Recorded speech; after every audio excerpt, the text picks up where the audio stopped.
Welcome to the True Demon Lord show. I am the True Demon Lord Franco, and today we are going to be talking about my time at the World Championships of Warhammer, which was held by Games Workshop in Atlanta, Georgia, in the US.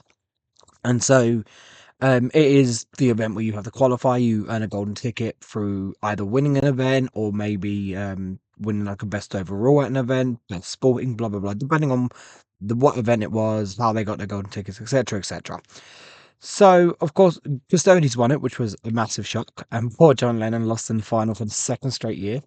But we obviously took demons. If you know the channel now, if you follow the channel, you follow me. You know it's all demons all the time. So yeah, we took the list we've been running for a while, or at least mostly running for a while, with some variations.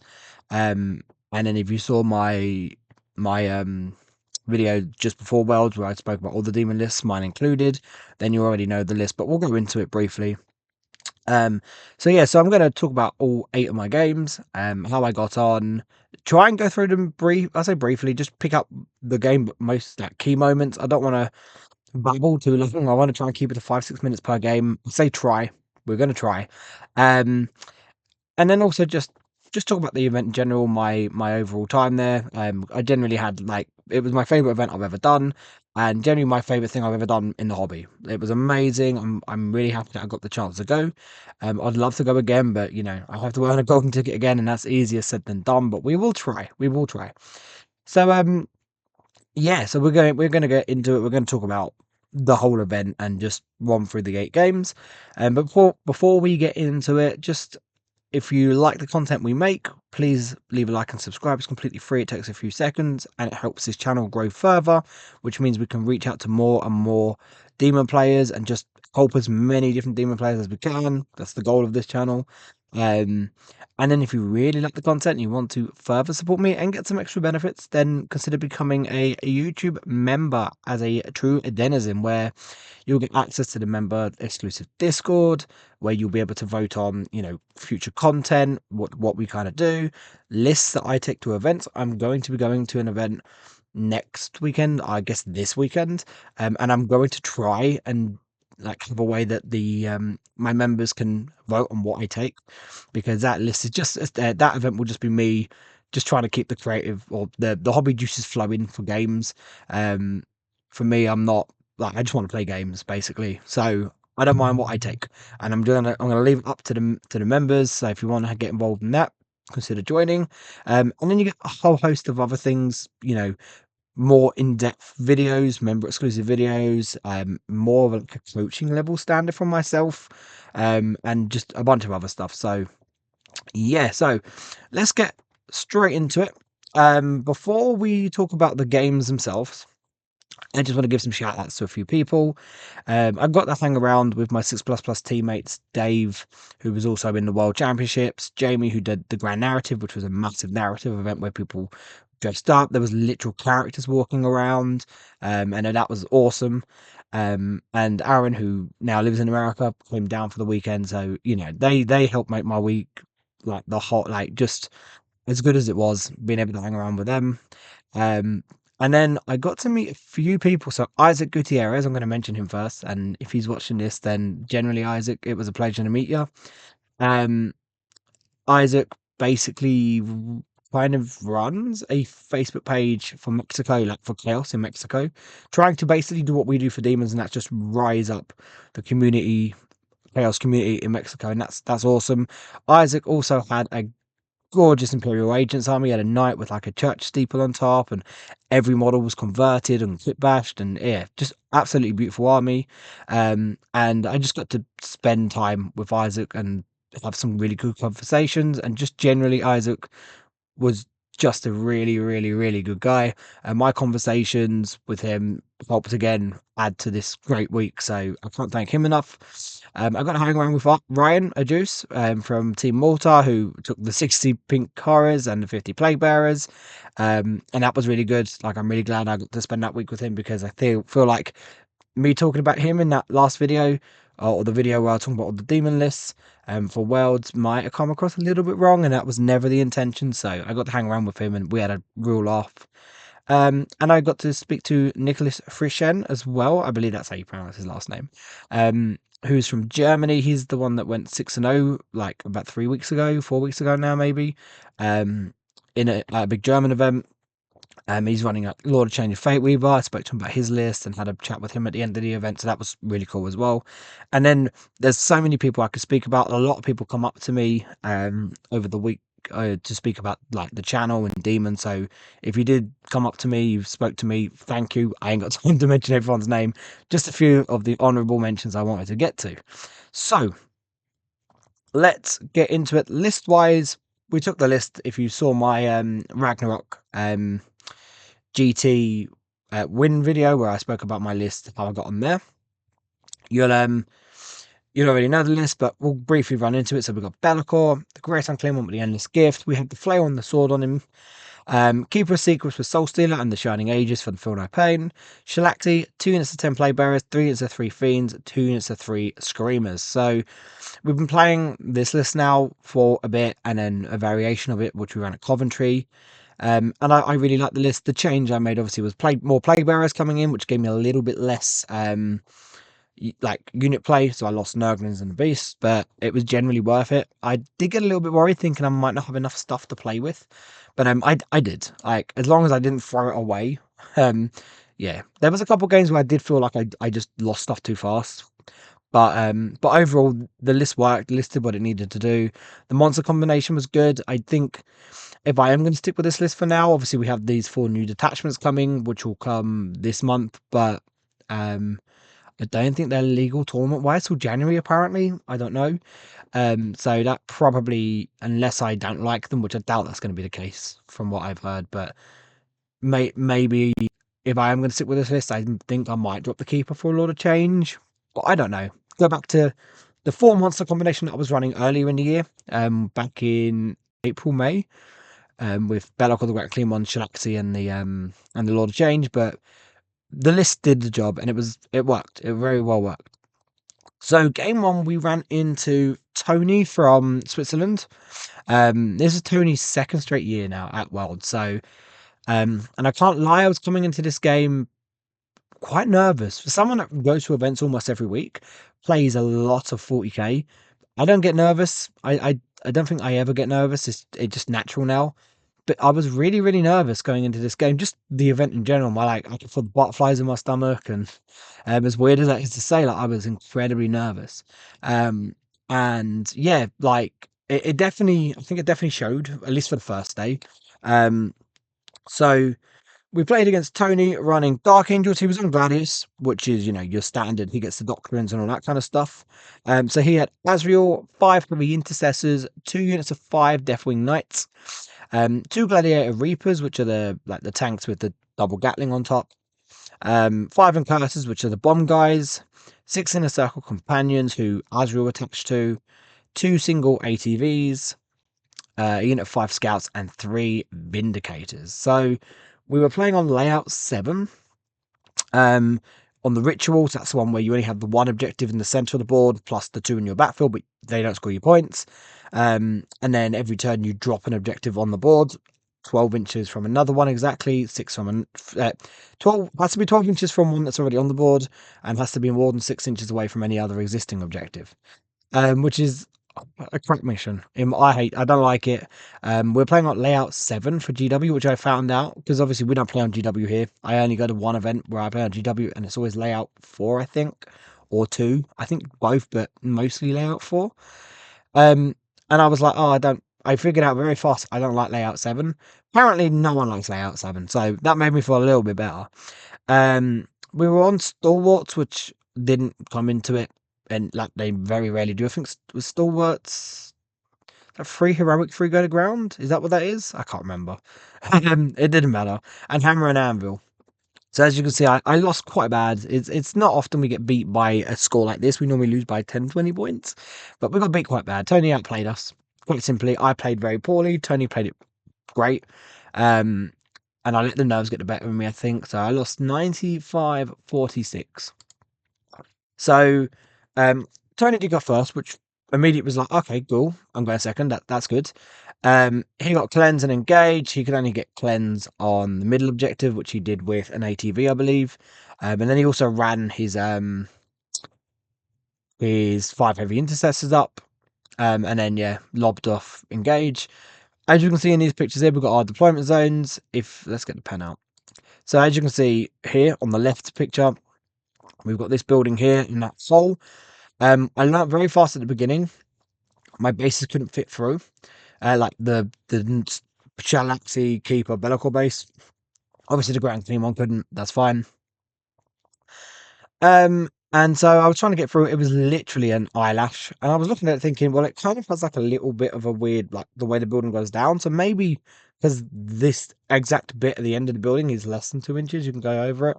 I asked the judge, because sometimes intentions can be like, no, you are meant to fit through it, but he said if you can't fit through it, you can't fit through it. I was like, okay.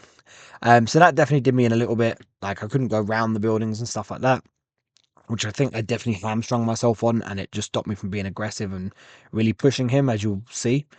And then again on this side, like the right hand side, he's got his 3 Vindicators, and they essentially set up here, and you'll see in the next couple of pictures, he set them up in a way that I just couldn't interact with them. Like I probably should have really tried to dart forward with things like fiends and stuff, but obviously you can only tag them up so much. My monsters can never really get to them. There was one opportunity where I could have got Shalaxi into 1, but I didn't take it. And again, we'll go into that in a minute. So in my turn 1, we drew Locust and Engage. So we picked up our 10 play bearers since we didn't really care about Sticky in our backfield. And then in this picture here, if you can see on the far right, we dropped them. It was an exact gap of not like 9-inch gap, exactly what I needed to drop the plate bearers in. So I was like, cool. So they got me established, and then they also got me engage in. Let's get the thing up. Engage in this quarter here. So they got me a fair few points. I was like, okay, they'll die, but that's fine. I can take that. We did try and knock some points off his primary, because obviously he dropped his objective here on the lower right, and I dropped mine on the upper left. Now, problem with that is I didn't really plan it when I put it down exactly where I put it. So I didn't think about the next turn where I could then drop it in a good spot to keep some decent primary. Because obviously these little buildings here on the left hand side and down here were very good for him. It meant my monsters were always going to struggle getting to him. He always had everything. His positioning was perfect with like heroic intervention and stuff like that. So my fiends went in, wanted to try and take some primary off him. I charged into the inner circle, not inner circle companions, the heavy intercessors. I think, did I not charge the ATV? I can't remember, but either way, he had his 5 Terminators, which were sat about here. I think I charged the ATV just to stop any kind of space, because for me to get on the objective, I was always going to be within 6 inches of these Terminators. So I charged both just to try and limit where they could land. And unfortunately, I thought I'd done it all right. I thought that because of the way the building was, like, he just couldn't get in. Like, he rolled a 6, and then he measured it, and he landed perfectly. Again, my mistake. So the Terminators went in. I think I killed 3 of the heavy intercessors.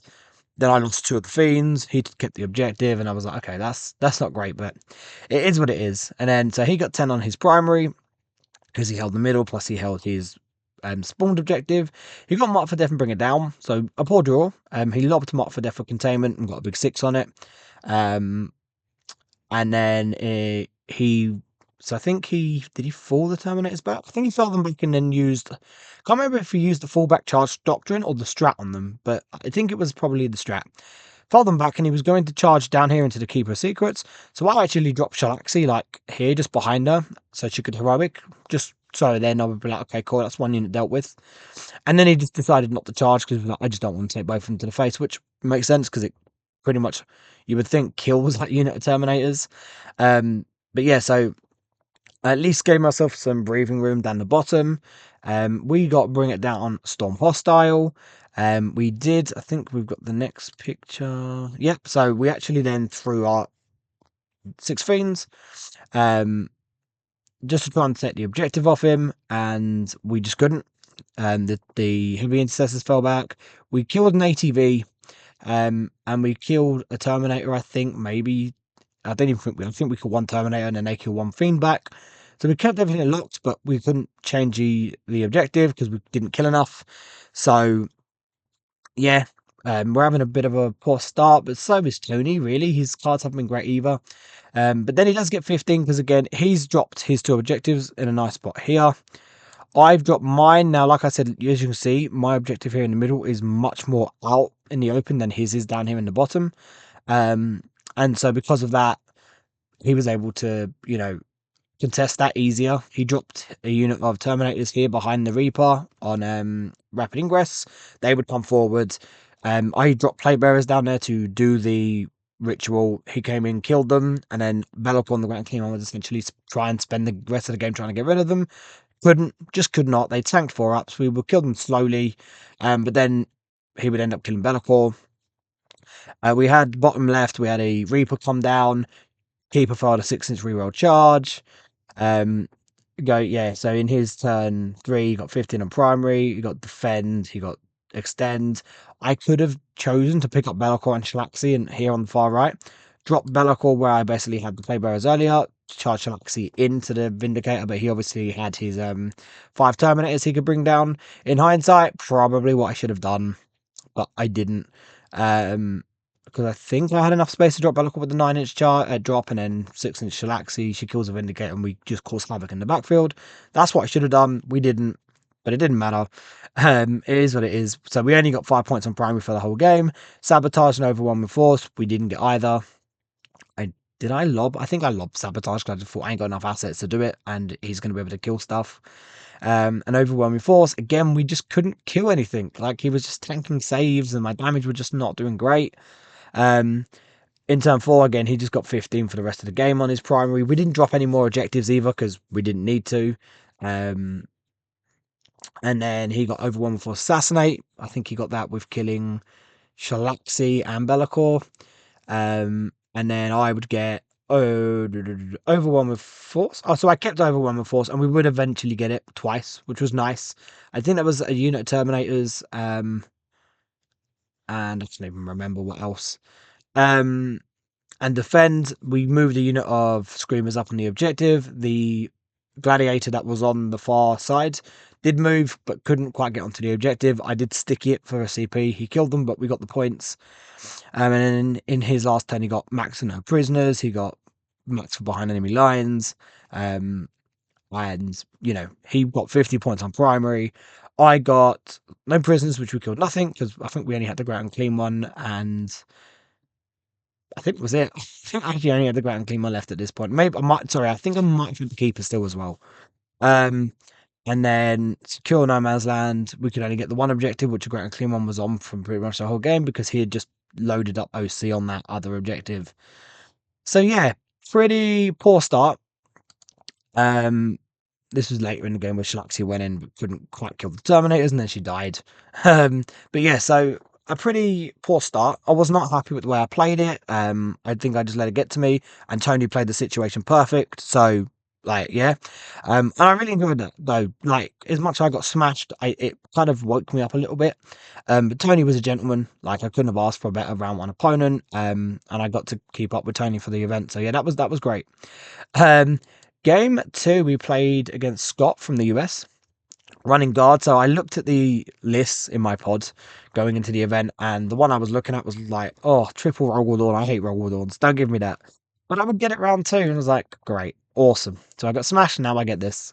So we had a Canadian Command Squad, Gaunt's Ghost, like every list, Solar, like every list. 3 into 10 Cadians, 2 Chimeras, 10 Khazakans, 3 Rogal Dawns, 2 Scout Sentinels, and Canis Rex.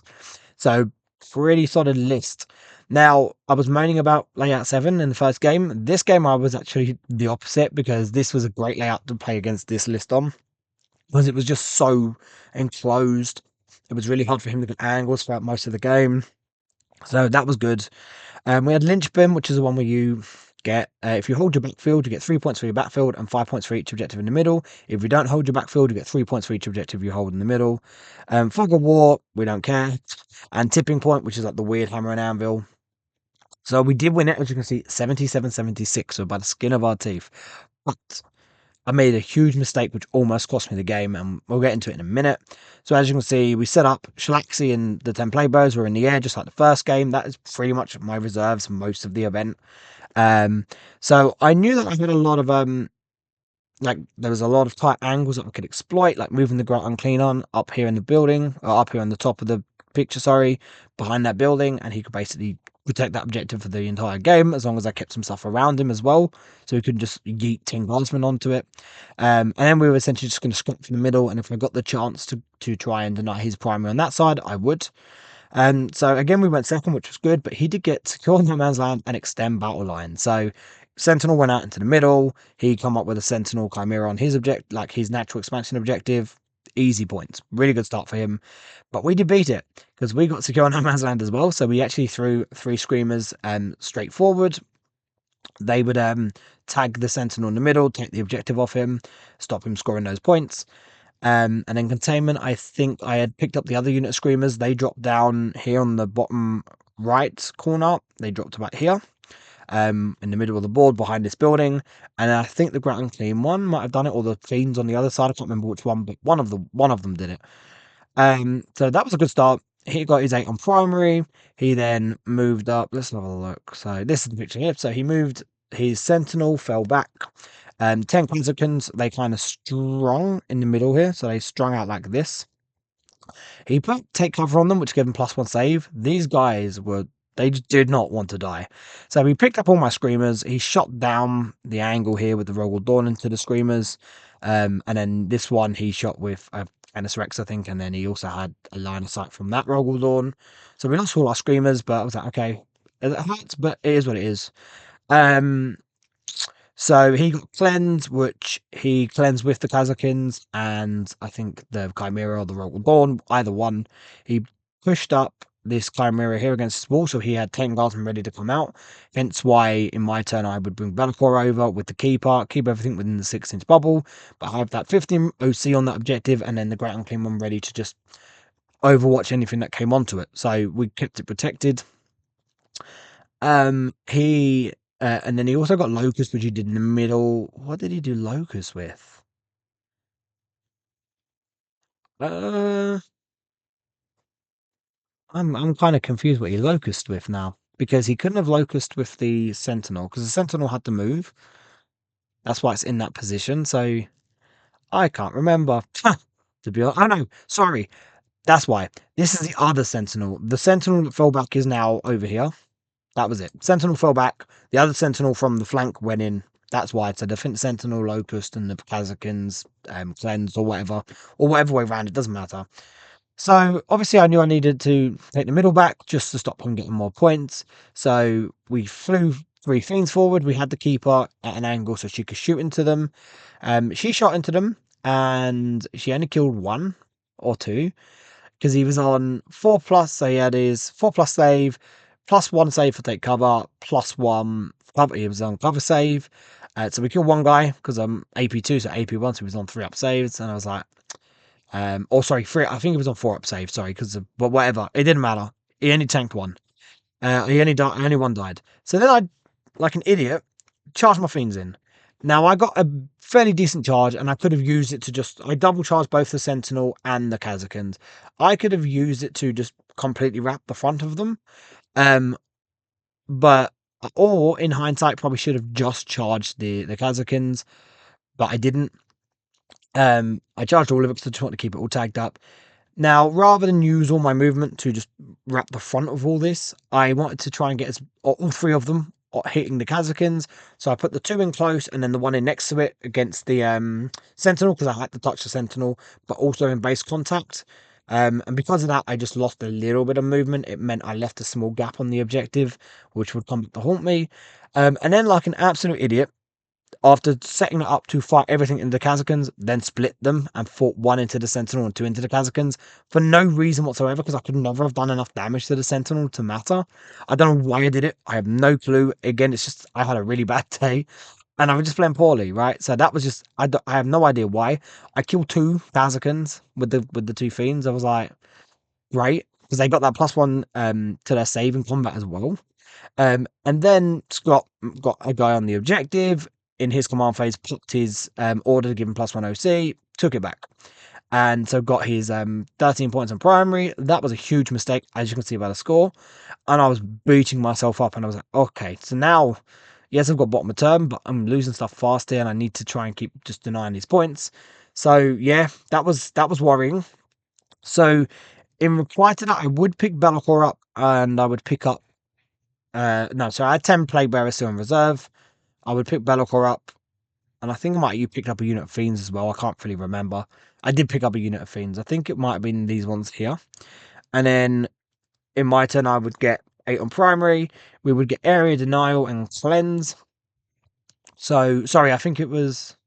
Oh, maybe we didn't. I don't think we did actually pick the Fiends up then. So, Be'lakor come forward, not Be'lakor. I dropped Be'lakor down here, as you can see in the bottom. He then spat the Plague Bearers out. They charged in the Chimera. That took that point off him, because I was like, I need to try and starve him as much as I can now, primary, to make up for that.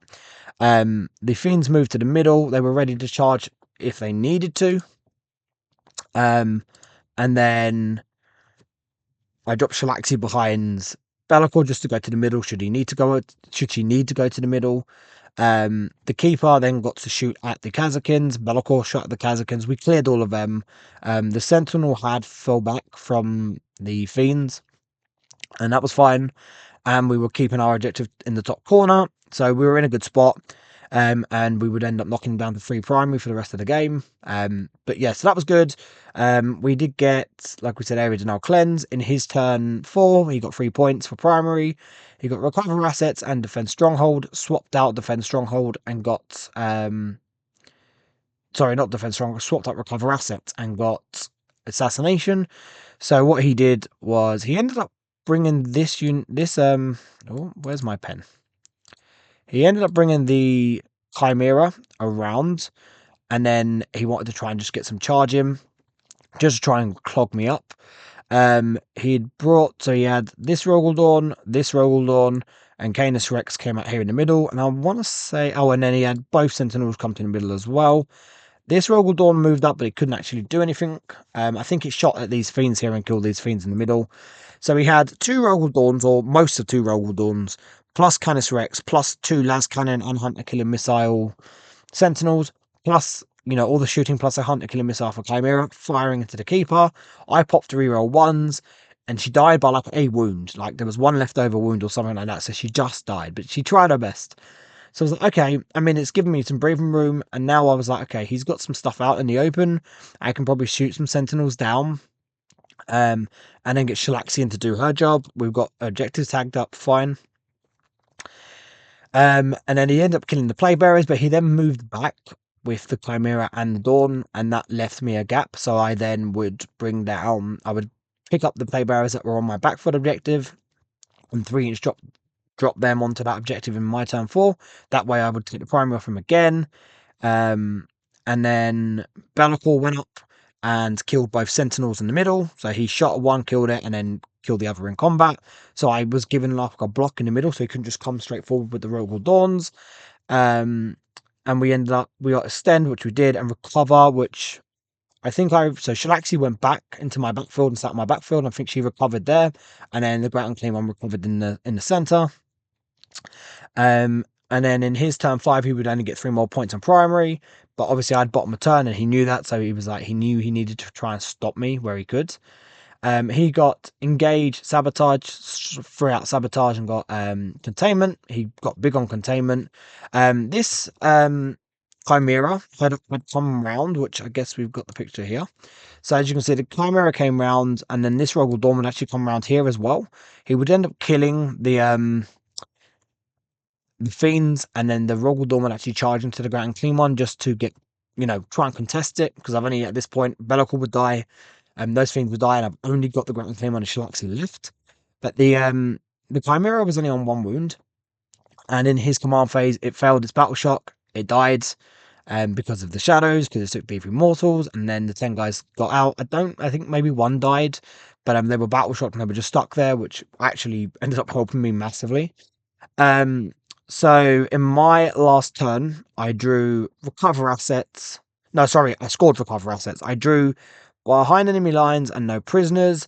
I think it's not on here, but I'm pretty sure I drew. I think it was locus, established locus, and I swapped it out and still got behind enemy lines. So I was like, okay, I can't get into the middle on the objective because he had Canis Rex on there. Plus, I think it was just Canis Rex actually. I was like, should I actually could deal with him, but it's going to be the same result because I'm not going to like the Grattan Clean one is chipping at this Rogaldon, but barely done anything to it. So getting no prisoners, I was like, okay. I decided I needed to go up, kill the 10 Cadians, and then kill the Rogaldon, take that objective back. I win by a point. So she actually moved straight forward. She got to basically the lip of the building, and I knew she was going to have to rotate her way round to get into the charge on the Rogal Dawn, but we didn't figure it out until the charge phase what it would need to be. Her and the Grand Claymore shot the 10 Cadians, killed them, as you would expect. Done. And then it was basically making the charge. I rolled my charge, rolled a 5, and I was like, oh shit.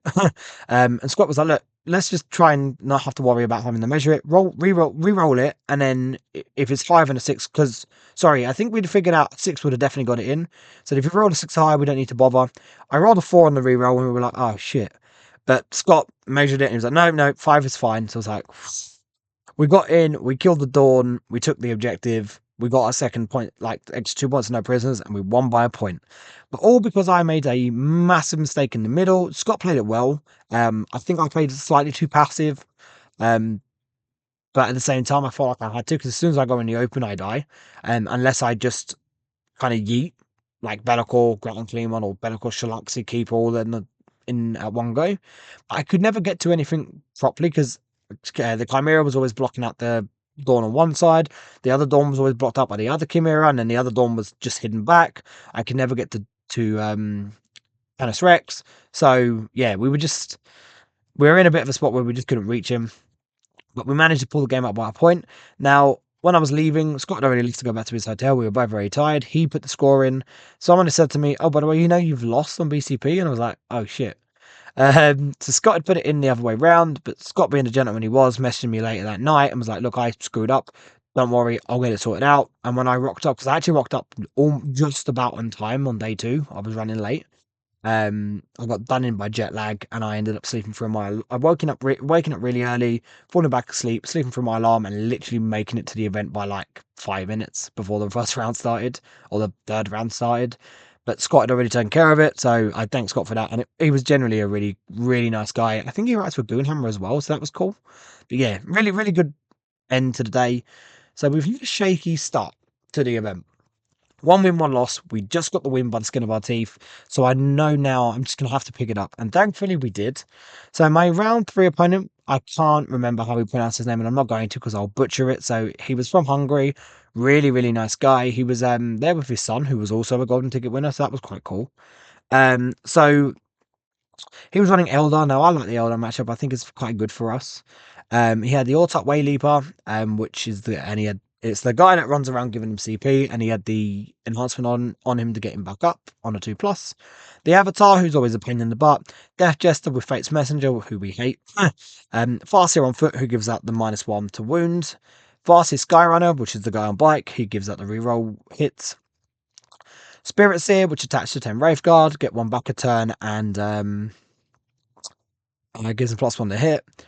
The Visage and Uvrain, who would both attach to 12 Harlequins. 10 Guardians for the backfield, 5 Banshees, 5 Rangers, 2 units of Hawks who are up and down. 12 Harlequin Troop, and 10 Wraithguard with the D cannons. So we won the game 97-62. I felt like I was in control the whole game, which was good. We were playing on, I think it was Crucible of Battle, with Scorched Earth Inspired Leadership. So Inspired Leadership if your Warlord is wholly outside of your deployment zone, while any of you units with 9 inches of them takes a battle shock test, they get +1 to it. Didn't come up. But Scorched Earth, burning objectives. So we actually went first, and I was like, okay, that's interesting. And I played it fairly passive. We got Mark for Death, which went straight in the bin for CP, and Sabotage. I think on the left-hand side, as you can see, I had the 2 units of Fiends move up with the Keeper behind, and I think 1 unit of Fiends done Sabotage there. The Grand Claymore moved up into this objective here, and then I kept Be'lakor behind. Didn't really need the no-shoot outside of 18 bubble. It was only really Fate's Messenger from the Death Jester.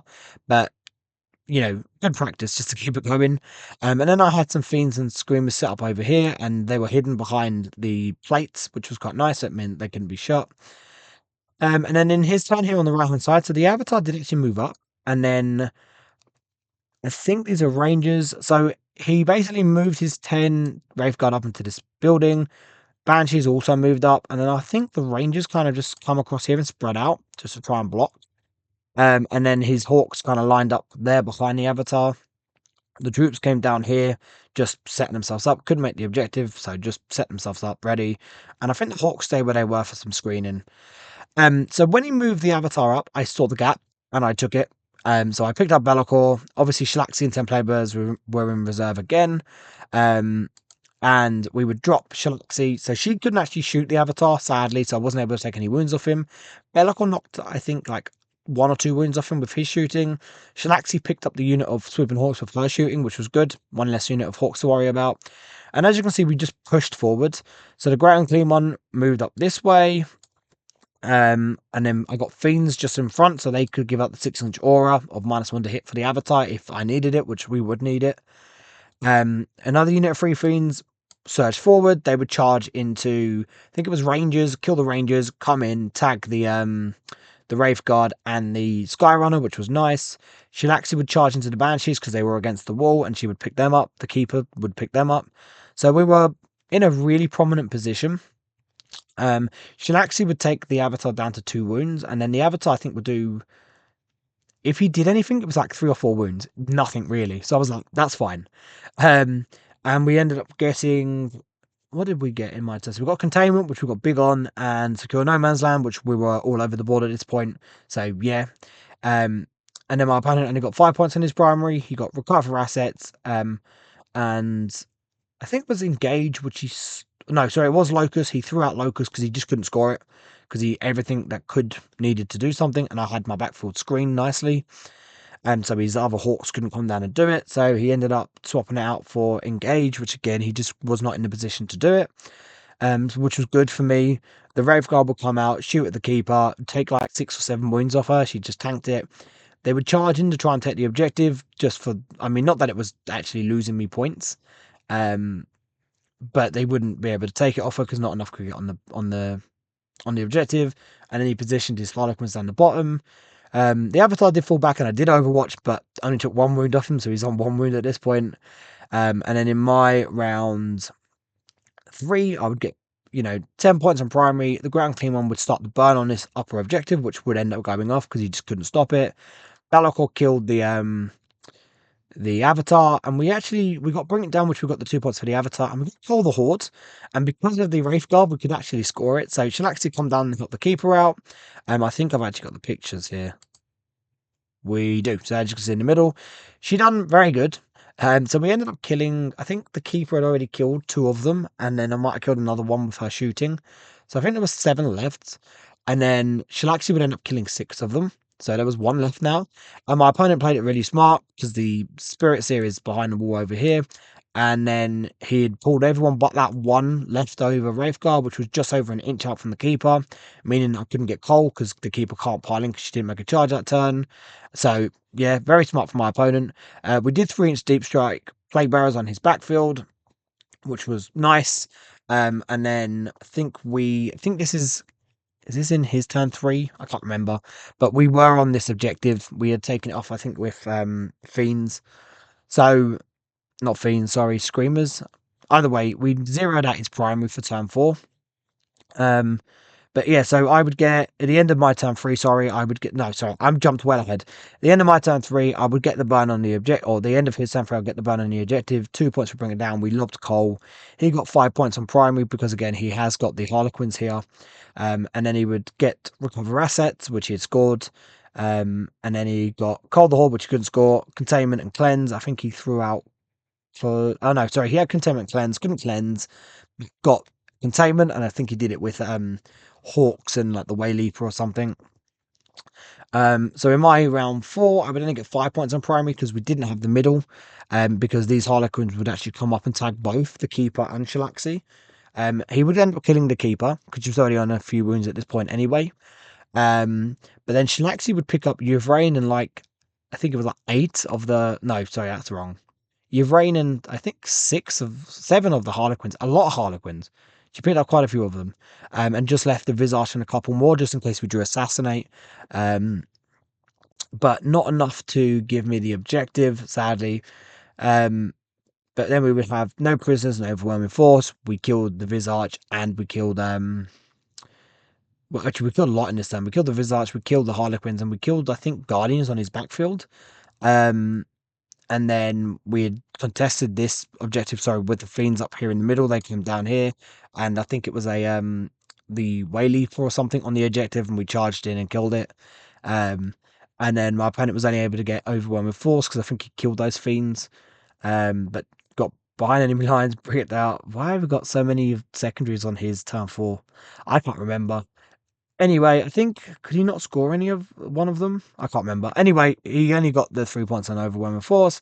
In my last turn, I burnt his objective. It would go off. I got recover assets, which I'd done with the Great Unclean One, Shalaxi, and Bellicor, I think. And then Area Denial. Shalaxi was already in the middle on her own anyway. And my opponent got Sabotage and Storm. He got Assassinate, loves Assassinate, got Storm. Sabotage, his the bike Farseer was able to get into my backfield and do it on a bit of an objective there. Plus, he was able to burn my backfield with, I think, Hawks, because I'd abandoned it at that point, and then he got Storm because he took the objective with the Hawks. So yeah, so pretty nice game. Really nice opponent, but it was like I said, a pretty straightforward game without it sounding bad. It just, I felt I hit him hard and then I was able to keep him back, and it would just, I was playing it on it like a just steady scoring, which was nice. So going into round 4, so this will be getting to the halfway point of the event now. We would play into Kita on Eldar, so we got Eldar again. So we originally played into Imperial Knights, but like a few times during the event, they had to redo pairings for some reason with some issues they had. And so this was one of those where I ended up drawing into Peter instead. Now, going into this game, I was a little bit wary just because the last game of day 1, so the night before, so round 2, when I was playing Scott, next to me was my first round opponent, Tony, who played into Peter. And they had a massive clash of heads.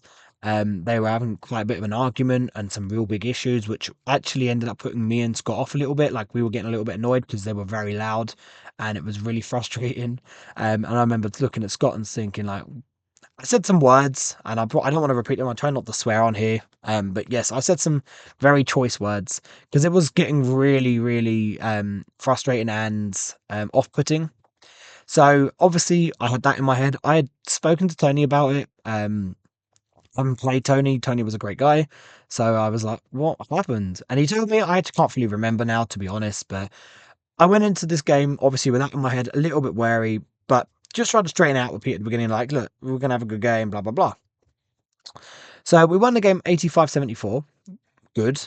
And this was a weird game. It was a game of feels bads on both sides, like, dice wise. Like, I would fail to kill something, or something would then tank for him, but then on the other side, then it would happen for me.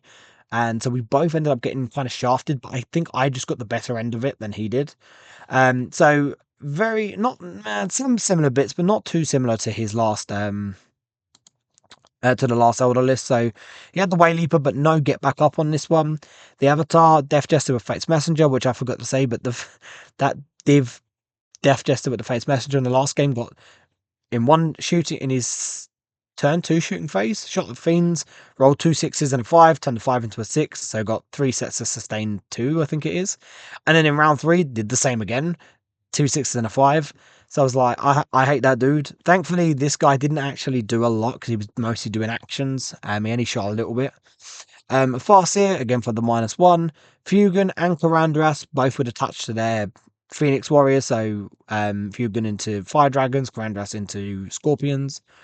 10 Guardians, again for the back. 2 Falcons, which are like transports with Bright Lancers and shit on top. 5 Fire Dragons for Fugan. 5 Shadow Spectres. A unit of 2 Harlequin Skyweaver jet bikes with the Haywire. 2 units of 5 Scorpions. One of them had Karandras in it. A support platform, the indirect shooting platform, 5 warp spiders, 5 swooping hawks. So a good bit of scoring there. So we would go second, thankfully. We were playing on search, and was it tipping point again? I think it was tipping point again. Let's get it up quickly. Tipping point, purge, smoke and mirrors, which lets you pull a unit off at the beginning of the game and put it into reserve. He did do that. I didn't. I never do that. So he got bring it down and engage, which he swapped bring it down at and got area denial. So I can't remember what he did area denial with, maybe the avatar or something behind this wall. I can't remember. But he then ended up bringing a unit of scorpions down into this part of the board, which were hid behind this wall on the right hand side. And then top of the second picture, you can see those Skyweavers. They would then zoom down and get the other quarter. So he got big engaged plus area denial. So a good start for him. In my turn, I drew Cleanse and Sabotage. I had a unit of Screamers. I think I've actually got it here. So these Screamers here on the left-hand side, they came up and cleansed on the objective. Grant Clearmore ran onto the objective, but no Balazs to help him, because I was like, I'm not that scared of his shooting. Which, yeah, definitely was probably not the best thing to say, because it would end up biting me, but fine. And then I had Fiends go up on the flank. They charged into the Skyweavers, killed them. I actually picked... No, I didn't pick the keeper up. She ran this way. She did spit out a unit of 3 Fiends, and he had his Wayleaper against the wall on that objective, so I charged in, killed the Wayleaper, which was nice. So we got a few kills here, which was quite nice. And then the keeper would shoot into the I think Be'lakor shot into the Scorpions, killed... If he didn't kill all of them, he killed most of them, and then the keeper shoot and finished them. So I was like, okay, that's good. So we're in a good position. We've pushed them here. We've killed a good amount of like little units already, and like, that's a good start. In round 2, he then would come forward. He got his hold 1, and he would end up getting kill 1, kill more this turn. But he would get behind enemy lines and containment. He couldn't score either, but he kept onto containment and loved behind enemy lines. But the avatar did go in and charge up into the ground clean one. The keeper... So I was quite disappointed by this. So his Falcon moved forward. He spat out Grandras and the Scorpions to shoot into the Fiends. He flew over a unit of Warp Spiders right in front of the Keeper. And then he shot the Falcon plus the Warp Spiders. And I think he shot the D platform into her as well from behind a wall. And he ended up killing her. And I was like, what? I feel like there was something else. I feel like I am missing something. But yeah, so... Yeah, because she took 2 Rogel Dawns plus Canis Rex plus 2 Last Cannon Hunter Killer Sentinels plus the Chimera with the Hunter Killer and all them shots the night before and just died. And she does tank. Like, the amount of time she's tanked was amazing. She just fell over, and I didn't roll great. It was what it was. But I was just like, what? What happened? And Peter was like, yeah, expected. I'm like, no, it was not expected. I do, just because we are going to get to a bit later in the game, I am just going to, for clarity, and I have no problem with this. I'm quite a lenient opponent, but Peter had a few like moments where he was like using Freight Dust, and I'm like, shit, I don't want to use it. I want to use it here instead. So taking it back, some stratagem use where he was misused it, so we used it somewhere else. So we were having a bit of a takes back to game here. Well, not so much from me, but because then we made a big mistake. We dropped Shalaxi here behind this wall, because when the avatar was coming in, I was like, cool, I'll come round. And then just completely forgot that the Ground Clean one was way too close to the wall, so she couldn't fit through the gap. So she had to go round him, which would have been way too far. Because I wanted to have, her and the Ground Clean one both into the avatar, and then we should get him. But yeah, my bad. I should have dropped her up here in the top part of the board, and then nothing was going to threaten her with shooting. So she was okay to go there, and then she comes forward and charges in. It was completely my mistake. Idiot. But we did it, so we had to end up falling the ground clean one back. In my turn, we would only get hold and kill. So Be'lakor actually moved forwards, and I think I've got the picture here, or part of the pictures here. So Be'lakor would move forward. He would shoot the warp spiders and kill all but 2 of them. He would then charge the Falcon and only take 5 wounds off it. I was like, fuck, this is annoying. But my Fiends did come forward and kill all 5 scorpions, but left Karandras on his own, which I was like, that's fine. And then we would take the avatar down to like 5 wounds or 5 wounds, I think it was. And then the avatar would only take about 6 wounds or Shalaxi. So I was like, okay, that's fine. And then obviously he took his chance. So his other falcon went to the middle. It was spit out the fire dragons, and then he had shadow specters come forward, and he was basically going to and then he had the D platform, and he was going to just basically shoot into Shalaxi. I think he auto passes battle shock in his avatar, but he kicked the avatar in combat. And I thought she was going to die, and I think so did he. And then he ended up knocking her down to like 6 or 7 wounds. She tanked. Simple as that. Which I was like, cool, that makes up for the keeper. Peter didn't see it that way, but it was what it was. Again, we had a few moments where he was using his strats of fate dice and then realizing that he had actually used it in the wrong order, or didn't actually want to use the fate dice there, wanted to use the fate dice there. It is what it is. Got for the turn, Shalaxi survived and then killed the avatar on her swing, which was awesome. And then Be'lakor, because he didn't want to move the falcon out, he wanted to shoot into Be'lakor, which he took a few wounds off him. But then Be'lakor would kill the falcon, which was nice. And this is in turn 3, so this would actually end up getting me kill more. He got a containment this turn, which he did because he kept it and he did it, and he got cleanse, but he couldn't cleanse. He had no one available to cleanse. In my turn, I got hold more because Be'lakor was on the fire objective, plus I was on that top objective. And then we ended up getting bring it down, recover, bring it down. We'd already killed the avatar at this point, and we didn't kill the falcon in the middle, so it didn't, like, we didn't score from it. And recover, I think the Grand Clean one probably recover. No, maybe not. Maybe might be Screamers actually, and then play bearers in the backfield. So we would end up scoring that in his next turn. I killed, I think, Karandras, and did I kill the Death Jester with shooting? I can't remember. I think I might have. I think I shot the Death Jester with Be'lakor, killed him, and then charged back into Karandras and killed him as well. It was at this point, like at the end of my movement phase, I'm literally going into my shooting phase where Peter was like, "Oh, I wanted to charge my fire dragons in," and I'm like, "Yeah, no, I'm sorry, we're way too past that now." Normally, I'm very much lenient, but I thought with the amount of takebacks I've given at this point, I was like, "No, sorry, like I'm already into my turn. I've already started planning my turn. It now ruins my turn." Because if they do manage to kill her, which I don't know if they do, like it's basically relying on Kalandras in combat, which I don't think he does, to be honest, in my opinion. Also, now I've already moved. No, I don't think I had moved Shalaxi actually because I didn't want to take Overwatch. But we had the avatar there, and now it was trying to figure out where they land and. But then I moved my play bearers out from my backfield, moved them forward to charge into the falcon in the middle just to tag it, and then forgot to and held my hands up. My fault. I obviously stopped the charge there.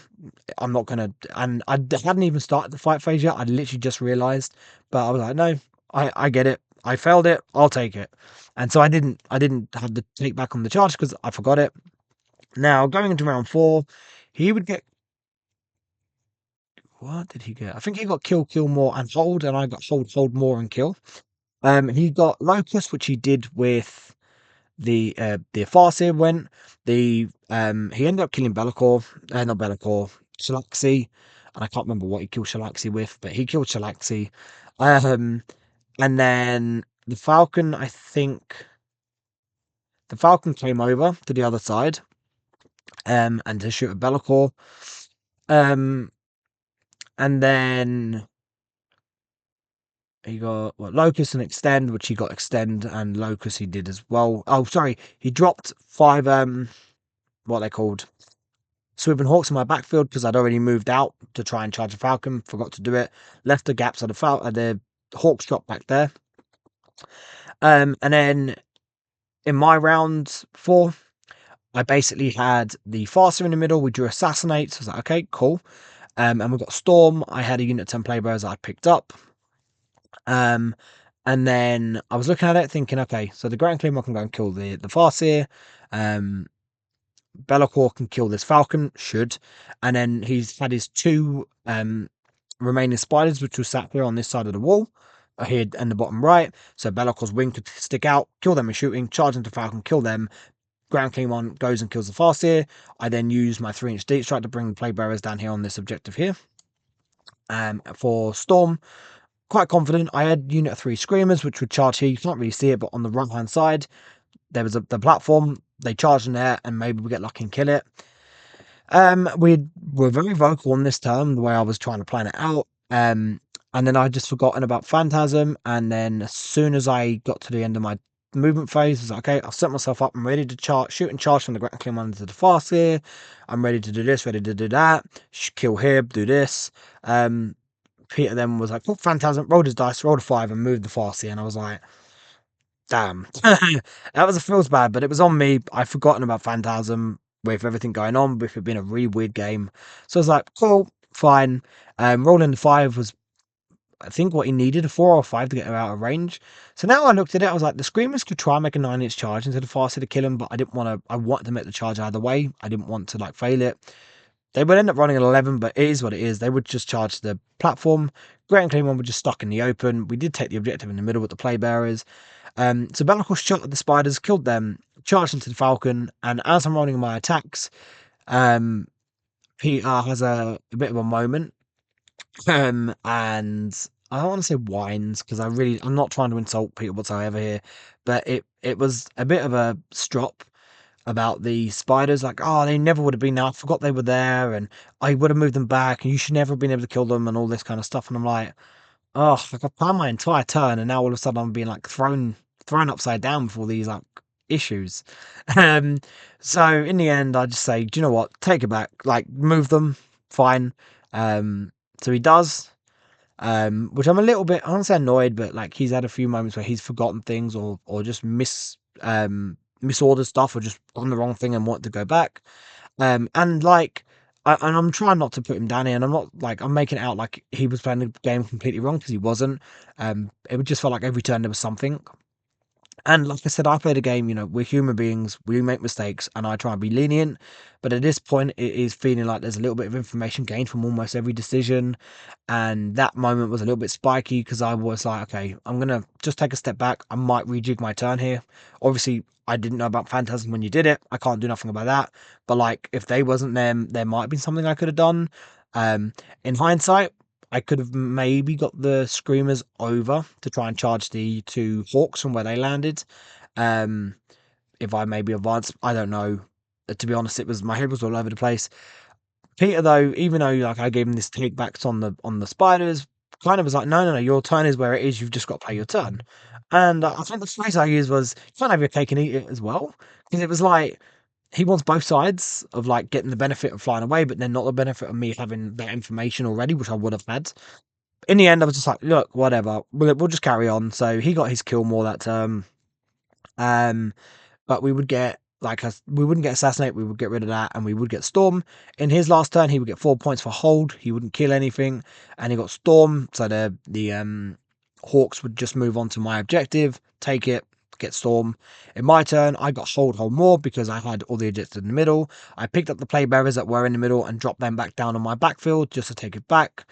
We had engaged, so we had all 4 quarters, and behind enemy lines, I had screamers in his backfield, got me mini. So we won the game 85-74. So overall, yeah, it was a little bit of a challenging game in multiple ways. It was a really weird game. It was back and forth in like feels bads because it was just like, oh, the keeper just died way too easy. What the hell? Oh, she actually survived. Okay, of course, she's now going to kill the Avatar and Fugue and Slot in combat and all this, or shooting or whatever. And yeah, just moments like that. I definitely made out better of them. Like I got less of the bad moments than he did. But yeah, and like I said, there was like this is not trying to be negative whatsoever on Peter. I'm not trying to say anything negative against him or say like slag him off or anything like that. I'm not. It just was a little bit of a challenging game in some moments, like having him go, no shit, I didn't want to do it like this. I want to do it like this. I want to use the fact that's here, not here, and blah blah blah. And I'm like, cool, go for it. The water spider moment was a little bit spiky and was a bit annoying, but it was what it was. We got through it. It was fine. And yeah, so end of the pod stage, we end 3-1, which is awesome, especially after the first round. So I'm going into the world's brackets now because obviously I couldn't have got into the championship brackets, which we never expected to. But we're 3-1, and now I'm like, my goal was to get 4 wins, and then whatever combination of losses or draws. But yeah, 4 wins. We're only 1 win off matching that, so I'm quite happy. So grabbing into round 5, we got Louis from France part of like the big French team that was there. And there was a lot of them. There was like 40 of them or something. And he would be my first of like a run of just French players. So it was on GSC, and he had two Canimals, which are the shooty cowboy dudes, Locust, three Primus, a unit of 10 acolytes with like the heavy weapons and stuff, of combat unit, one unit of five of the units of five acolytes with like shooty heavy weapons, five acolytes with hand flamers, and then three units of five acolytes with hand flamers. Why have I got them separate? Was it 3 units of 10 with hand flamers? I'm going to quickly check that on BCP, because that's, I don't know why I've had them separated. There must be a reason to why they were separated. What, that would be round 5, right? So yeah, he definitely had one small unit. And did he have 4 small units, or was it 1 10 and 2 small? Let's have a look. Oh, that's not the game. That's the wrong one. All the preparation. What? It's ruined my game now. There it is. Okay. I was on round 5, but it was giving me round 4. So he had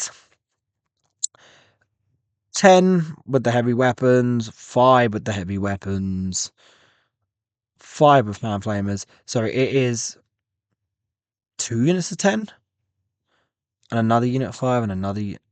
Oh, so confusing. 5 with hand flamers, 5 with hand flamers, 10 with hand flamers, 10 with hand flamers. Okay. 1, 2, 3, 4, 5. Oh, they're separate units, aren't they? Okay. So he actually had 1, 2, 3 5-mans with hand flamers, and 2 10-mans with hand flamers. And then 1 10-man with the heavier weapons and combat shit, and then 1 unit of 5, like that. Cool. I confused myself there. He had a unit 20 neophytes, a unit 10 neophytes, so the 20 neophytes is a big shooter unit. A Goliath, which is like a transport truck, 2 Ridge Runners with the las cannons, basically. 1 Ridge Runner with a las cannon, 1 with a mortar, which is out in the battlefield. A Rock Grinder, which is like the combat-y transport truck, and 2 units of 5 Gene Stealers to push forward. So as you can see, we did win this 151. To be honest, we only played 2 rounds of this game. We ran through the rest of it because Louis just I'll get into it. I'll get into it. So we went second, which is obviously a good start for us. So we set up like this. We set up quite passive, but we only have 10 play brothers in reserve. We keep Shalaxi on the board just as some kind of reaction should I need it. It is Burden of Trust on Search and Destroy. And what was the mission rule? I can't remember. I don't think it was anything impactful. It was prepared positions. Nah, didn't matter. So he would get containment, secure no man's land. Very good start for him.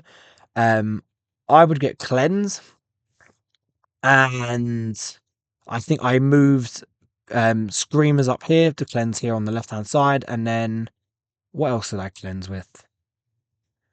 Because I got big cleanse, so I cleansed twice. The ground clean. Oh, sorry, I 3-inch deep shot the ground clean on in the middle and cleanse there. Do I have this picture here?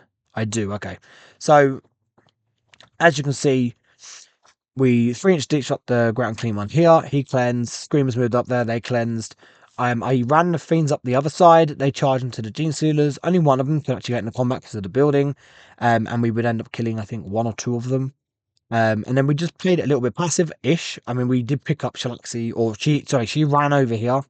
And then we spat out the fiends to try and charge into the Gene Stealers with a 7-inch charge, and they failed with a reroll. So I was like, that's annoying, but it is what it is. So he would end up getting 4 points on Burden. Why 4 points on Burden? Oh yeah, 4. Of course it is. Burden's the weird one. I'm thinking it's Linchpin. It's Burden. So that's the one where you only score 4 points for the middle, and then you can score 2 points on each objective with guarding unit, including your back unit. I hate this mission. So he only got the points for that objective down in the bottom right. He would then drop his big unit of 20 guys to shoot Shalaxi, plus 2 Ridge Runners come on because they were off the board. He then brought his combat unit with the Locust up in the top left corner to charge into the Fiends and the Screamers up here. And then he did manage to get some like just some guys on to basically contest the objective of the Grand Clean one. He would only knock Shalaxi down to 10 wounds, which he was convinced he was killing her. And I was like, it could go either way, I guess. And then he failed a 7-inch reroll charge like I did into the top corner. And then he would only get behind enemy lines for 3 points because I think he dropped the Calimorph here. So in this, my turn, I got 4 points on primary. We got defense stronghold, no prisoners. I basically knew this was my turn to just smash into him really hard. And we did.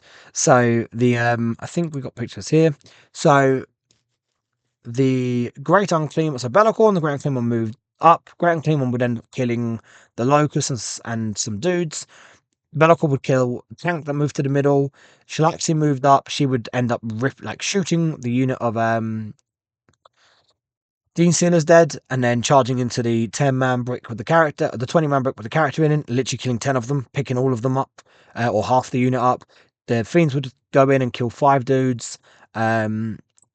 The Fiends would finish off the Gene Stealers, and then in his turn, and then move up and kill 5 more guys in the middle. Shalaxi the Keeper came down, charged into the unit that came down to charge and failed its charge, and ended up killing. I think she killed 6 of them, and then kept the character tagged in so they couldn't run away. And then we just screened, so we killed a lot in that turn. And he only rolled 1/4+ to bring a unit back. And he kind of just looked down, looked at it, and just went, I've lost way too much now. I only got 1 unit back. I can't kill Shalaxi. She's like, I can shoot her a little bit, but I'm not going to kill her probably. I can't deal with the middle with the Grand Clean and Bellacore and the Keepers on that side. She finishes them off on my turn unless I fall back. And then she just keeps that side protected. So he was just like, I can't win. Shook my hand and he was like, all right, we'll just talk the rest of it out. So I was like, okay, if you want to, I don't want to hold you here if you feel like you can't win it or you don't want to play it. We just still drew our cards and rolled dice to see how interactions went. But yeah, I didn't just give 100. I was like, I want to make sure I do score 100 because he was like, you score 100. I'm like, no, let's draw my cards. Let's roll some dice. I don't want to just take 100 and not score it. But I did score it even doing that. So that was great. So yeah, it meant, I think we played like an hour of the game, if that.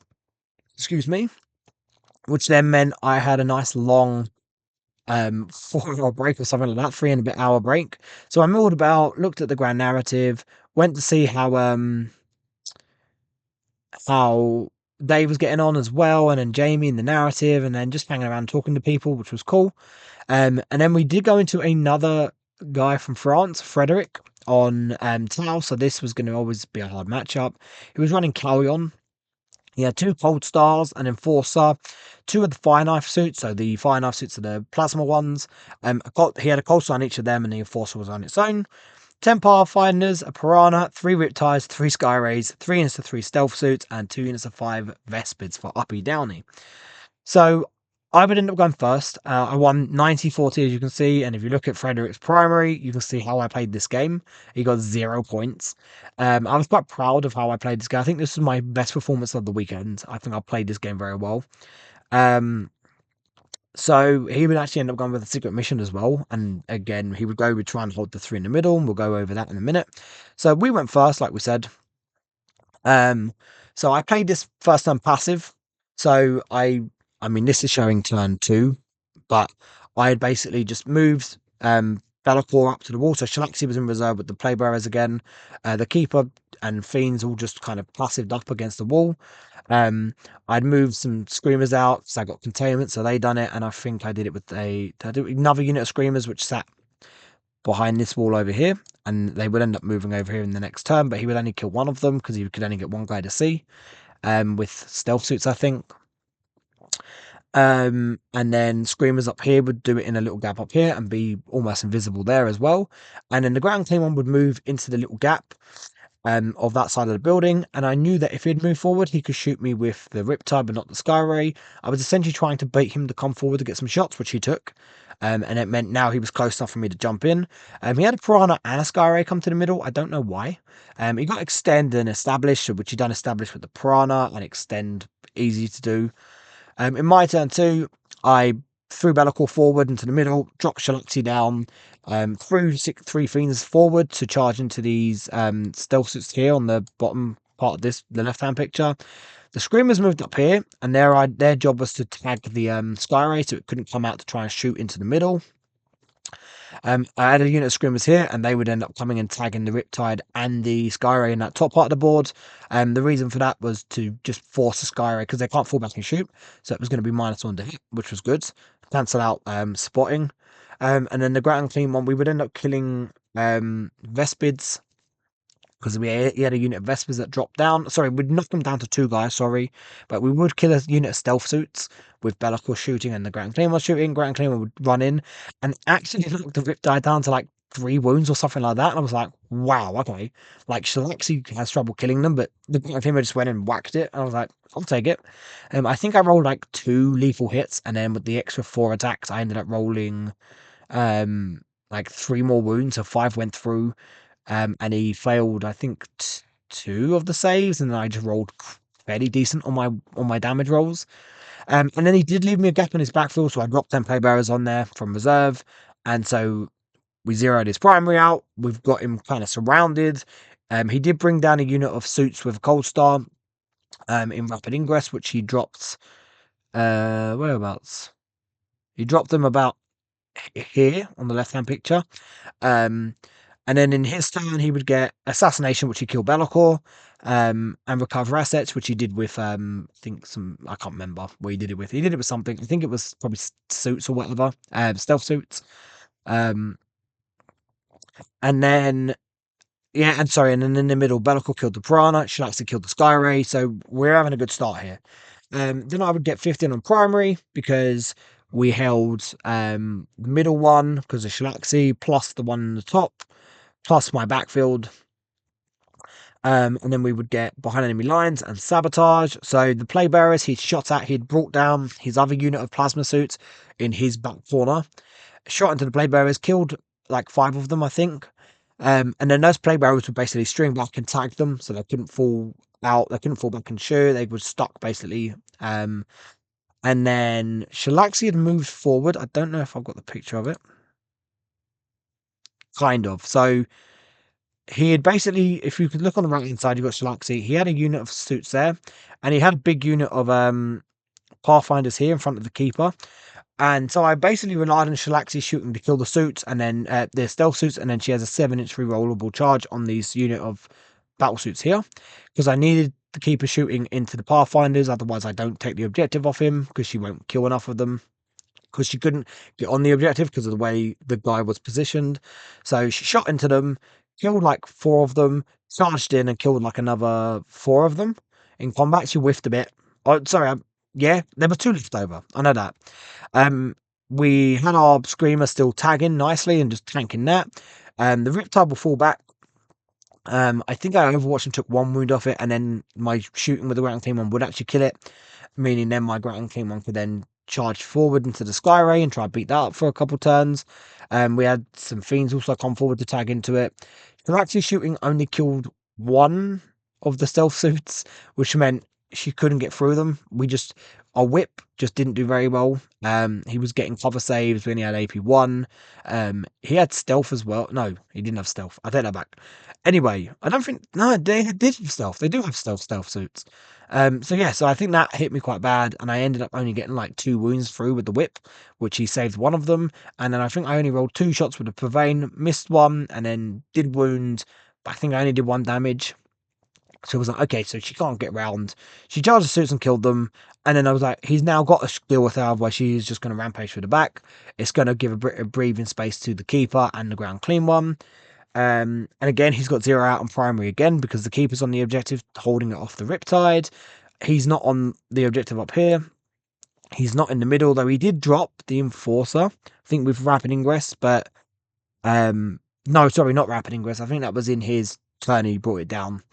And then he would score his Recover Assets, plus he would get no prisoners, which he would kill a bunch of units, little stuff. And then Engage, he got a mini Engage with his Enforcer. In my turn 4, I would get Engage and Secure. I'm all over the board at this point. 3 Fiends came down, tagged into his unit of Plasma Suits. The Ground Clean one would kill the Sky Rage. Shalaxi did die in the shooting. And then I had this 1 Fiend that kept tagging up the Riptide. So it was 2 fiends, killed 1 fiend, tagged, rocked in, took it down to 2 wounds. It went back up again. He then shot into the keeper. Only took a few. Sorry, I think this is when he shot into the Shalaxi, charged back in, took 2 more wounds, and it healed again. So this 1 fiend was holding this Riptide up and keeping the points for me. Um, and then the keeper would then rotate around the wall, kill one of the Riptides because it was just taking a bit of damage from dev wounds over the course of the game from fiends. So she finished it off, leaving him 1 Riptide and the suit. And then that fiend, it's not the suit, sorry, the Sky Ray. Then that fiend would rock up and then do the job that the Screamer was doing and just hold the Sky Ray in place. So I kept that stuck all game. And like I said, we had his backfield all game as well, so he got 0 primary. He did take Unbroken Wall to get on all 3 of the objectives in the middle. Knowing that, I had at the end of his turn 4, so he got no points in his turn 4. I picked up my Play Bearers. The ground came on after killing the Skyray, rock back round into that objective. Then I would end up getting picking the Play Bearers up and dropping them onto the point. As you can see here, this is where the ground clean one was. I would replace him with, so he would move out to come deal with these what they called Vespids. These fiends in this bottom right corner. The Enforcer was there. They went in and dealt with him and killed him. And I dropped my 10 Play Bearers on here and terraformed on that objective. And he then couldn't do anything else. He got Sabotage and Secure No Man's Land. So obviously he couldn't score primary anymore because of his secret mission. So he could only get the 2 points on the middle for secure. And he sabotaged with something. I can't remember what it was. So yeah, pretty. It wasn't an easy game because I had to be on it. Frederick again had some poor dice, and there was definitely some dice that it was got to a point where it was a bit like wow.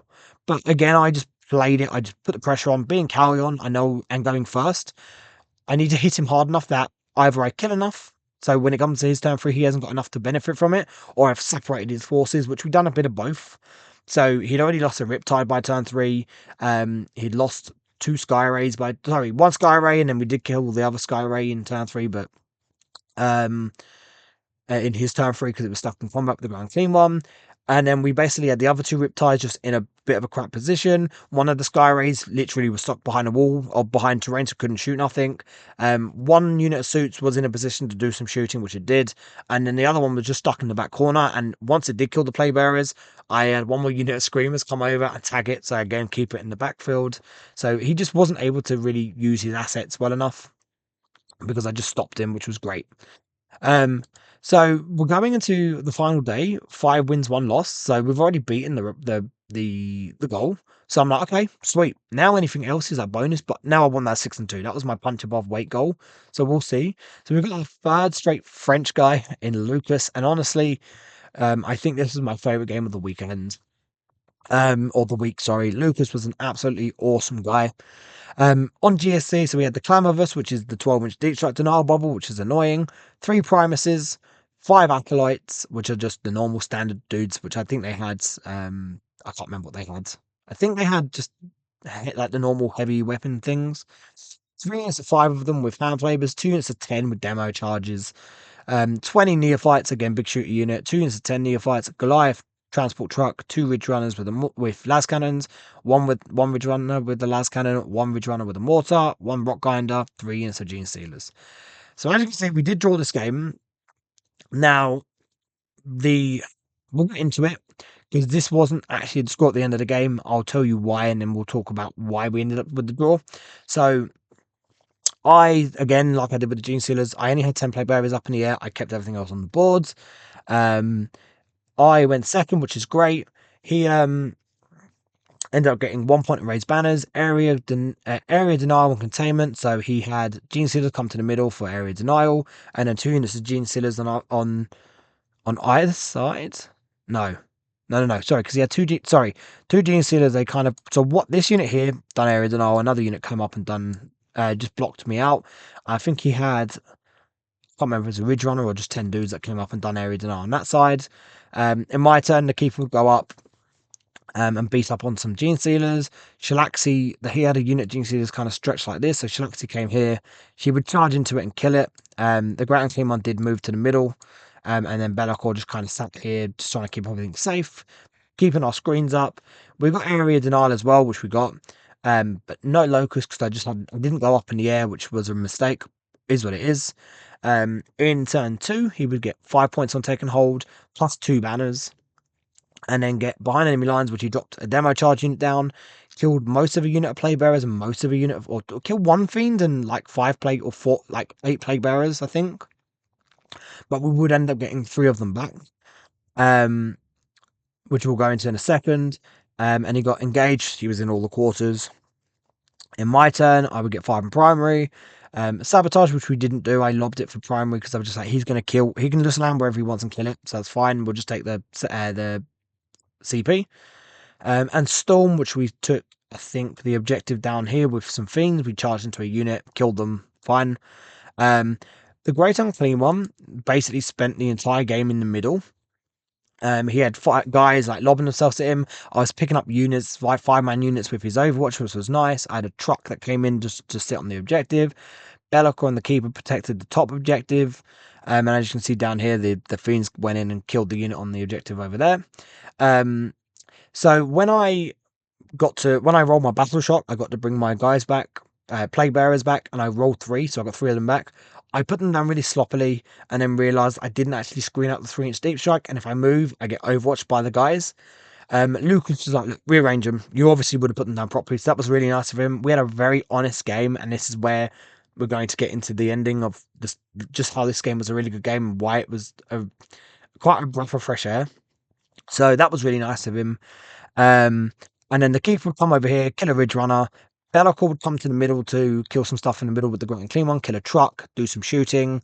The Great and Clean One then finished off other stuff in the middle.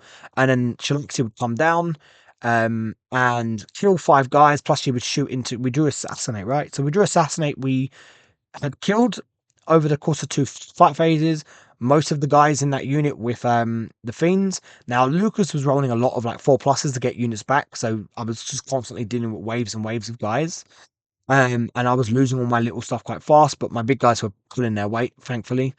But we got overwhelmed with Force Assassinate in that turn.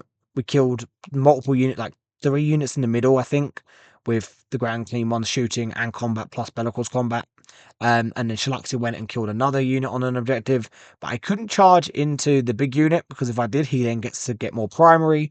We did manage to get 15 on primary in that turn, and we limited him down to 5 primary every turn. And then in his turn 4, so he decided to go with the secret mission, which I instantly knew what he was doing. He was going to kill all my battle line and then get battle line in my backfield, and I called it right. It was, to be honest, it was the best choice he could have gone with. He has a lot of battle line. He's rolled loads of dice. His cult ambush rolls have been good, so he's getting loads of units back.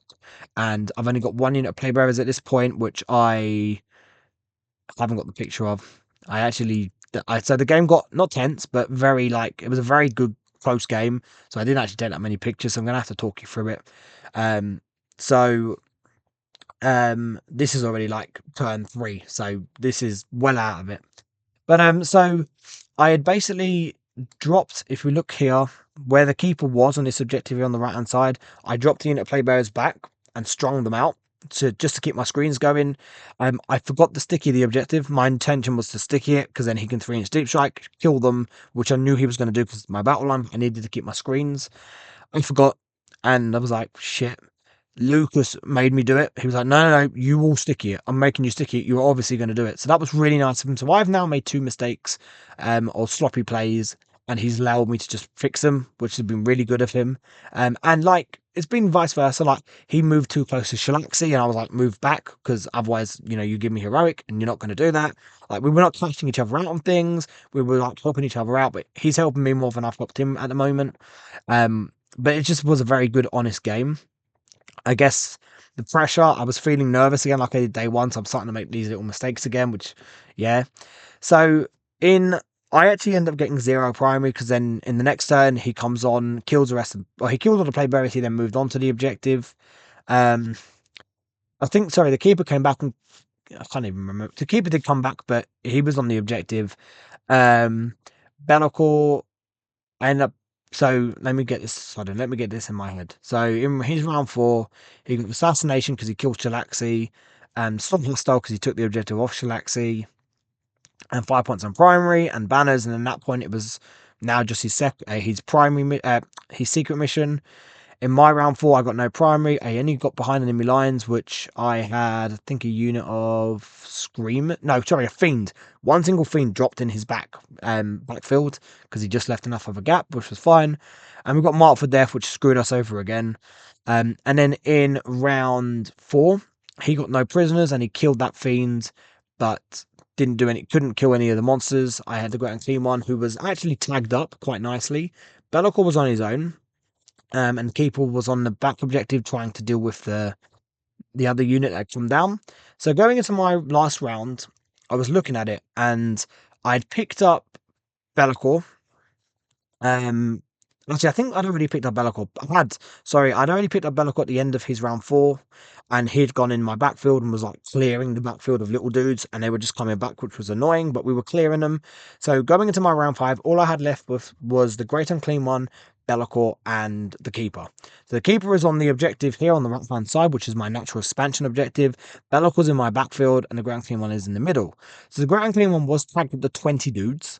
But I'd killed everything else around him. He'd fell back with the 20 dudes because he was going to charge his 2 Ridge Runners in, failed the 7-inch charge twice. So I was like, sweet. Spent the CP, picked the Ground Clean One up. So I'm like, okay, I've got basically the Ground Clean One shooting picks up 5 mans. We've learned that very fast.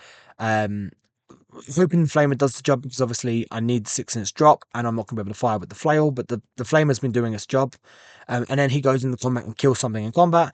Be'lakor shooting kills kills a unit easy, and then he charges in. And the Keeper shooting can, and then she charges in. So I knew we had enough to deal with.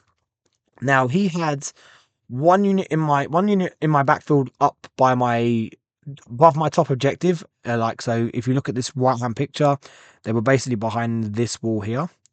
He had another unit on the bit of terrain in the middle of my deployment zone. He had that 10 man that would come down and kill the play barriers. They were strung out, part in my objective, part not. And part in my deployment zone, part on the middle objective here on the top of the board.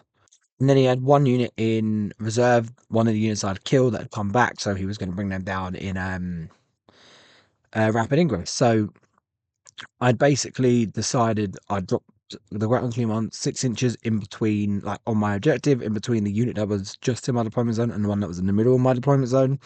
The Keeper sat on the objective in front of the 10 man that sprung back, and then Be'lakor basically advanced down the back line of my objective, my deployment zone. So I gave up his shooting so he could then charge into the 10 man that sprung back.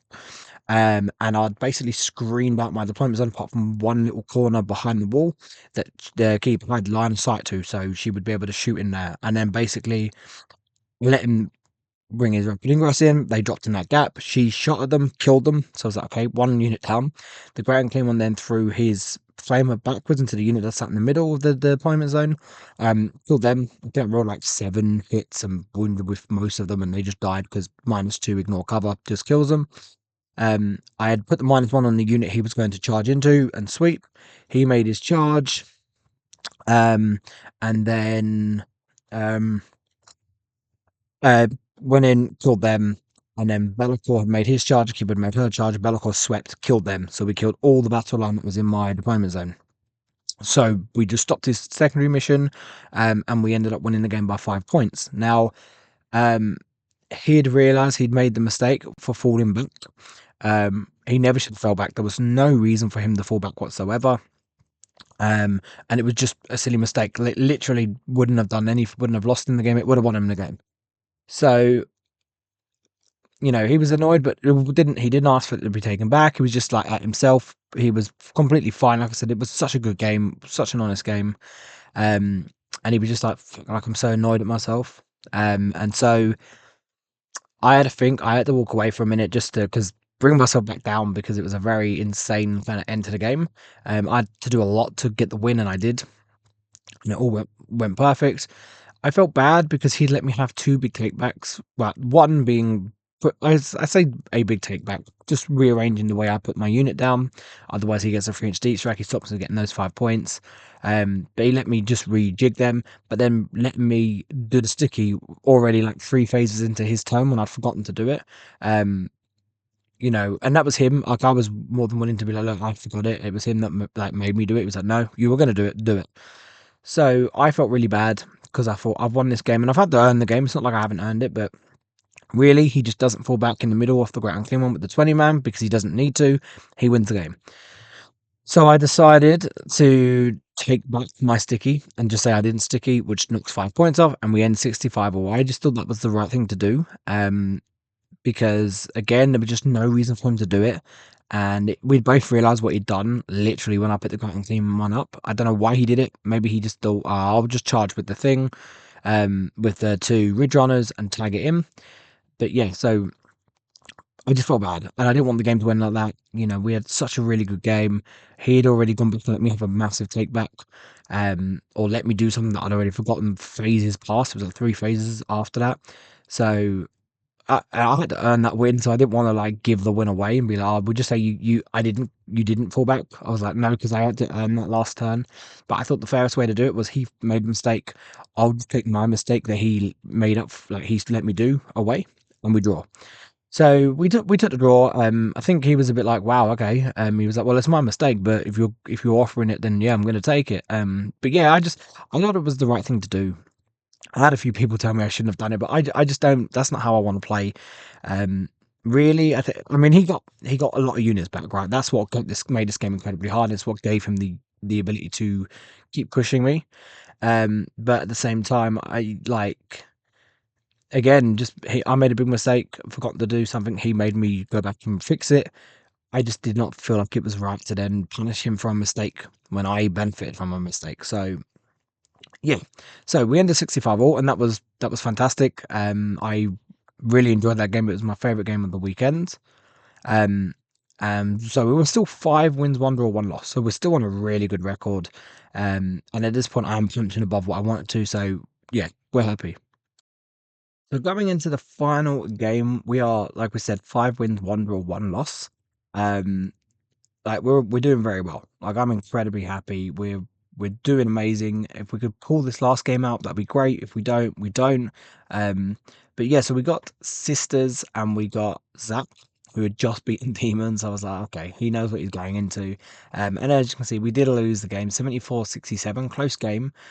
This is one of those games where you can't help but feel a bit hard done by. There were some pretty nuts dice in this game. Like his damage was just so consistent, like to the point of being silly. And some of my saves were insane, but it is what it is. We all benefit and suffer to the dice's fate. We just have to deal with it. So he was playing Bring as a Flame, so he could advance and shoot everywhere. He had Morven Val, who was attached to 3 of the war suits, which I think is standard. Celestine with her 2 Gemini. The Triumph, who's really good still. 2 units of 10 Sisters and a unit of 10 Dominions. All 3 of those units basically split into fives using the immolators because he had 3 immolators. So he had 6 5-man units. He had 3 castigators, and like we said, the war suits attached to Val and 3 immolators. So yeah, I was looking at thinking he hasn't got loads of stuff, but I definitely didn't realize his damage was going to be as consistent as it was. Um, so we went first, which was bad. Like we were on Linchpin, Search and Destroy, and with Raised Banners, which it's good for him. He's now got 4 units where I've got the only the 2 Playbearer units, but I can jump about, so I know I can get across the board. But yeah, going first, I knew would hurt me bad. I needed to really go second here. Um, so I again put Shlux in the air, put 10 Playbearers in the air, and we played it because again he has that advance and shoot. We just deployed quite defensively. I didn't really want to push myself out too much. Obviously we get a banner that's hitting on the backfield at the end of my first turn. We got Locust and Engage, so I threw out both units of Screamers, one to get into the middle for Locust, and then the other one went in and got engaged onto that side of the board. Um, I think did I not why did I not charge a unit? Maybe I must have advanced them then. Maybe I can't remember. I think I might have been advanced them. That's why I didn't make the charge. But yeah, so small scoring turn, but we'll take it. In his turn, he got 2 points on banners because he had obviously the tops. His home objective plus he came down to his objective, like going up from his deployment zone. And he got Area Denial, which he killed the Screamers in the middle. Celestine did come in and kill the Screamers with her Gemini as well. The other unit that were lower down. And he got Recover, but I think he got rid of Recover for CP. I think he just thought did he not? Why did he not do Recover? He didn't do it. Maybe I don't know. I don't know why he didn't do it. Maybe I think he might think he wanted all the units doing something, so he got rid of it. So going into my turn 2, we had actually picked up the Great Unclean One, and I think I picked up some Fiends maybe, or did we pick up Playbearers? I think we picked up the Playbearers in the backfield, and so we dropped. He had a gap in the backfield, so I think I used my C. Did I use a CP or did I manage to fit in? Because I feel like he left. There's no way he left that gap, did he? I think I had to use the CP to 3-inch deep strike. Then we spat out Playbearer 6 inches. They charged in, killed the sisters on the backfield, the 5 sisters on the backfield. Sorry, we left one, as you can see there, right in front of the Great Unclean One, but we killed 4 of them, and then we tagged in the Triumph. We got Cleanse, which we did only once. And then we got Storm, which I think we took the middle objective. 3 Fiends went into the middle, ran into the Immolator, took that. And then in his turn, so he got another banners. Oh, we got banner turn 1, turn 2, turn 3. He got 2 banners turn 1, 1 banner turn 2, and that was it for our banners. He got behind enemy lines, which he swapped out, and he got Locus and Cleanse. So his Immolator was had just enough movement to just tip into my deployment zone, so it gave him a big Locus. And then again, Cleanse. I think he cleansed on his objective up from his deployment zone with Sisters or whatever, or a unit Dominions or whatever it was. He then turned around, so he had Val's suit unit plus 2 castigators shooting into the Great Unclean One. And they might have had a grenade as well. And to me, it's just like, there's no way that kills the Great Unclean One. But yeah, 1 castigator, it has 8 shots on its big shot. It wounded 5 times. No. 6 times? 8 shots? 5 times. I think it wounded 5. No, it wounded 6 times. It wounded 6 times. We made 1 save. We took 15 follow planes and we passed like 4 of them, and I was like, what is this? And the Val's unit just made mincemeat of him because reroll hit some wounds all over the place. He was getting +1 strength, not that mattered. But yeah, and he was just, the Great Unclean One just fell over like it was nothing, and I was just like, what? It was poor rolls on mine. It was really good rolls on his half, really poor rolls on my half. And he fell over. It is what it is. But I was just like, wow, okay. But obviously he killed the Playbearers as well. But at that point, as Val charged in, I think we might have the picture of that. Let's have a look. No, okay. This is still, this is that turn. So we did that. And then, sorry, in my turn, I then charged the Fiends in as well, into Celestine.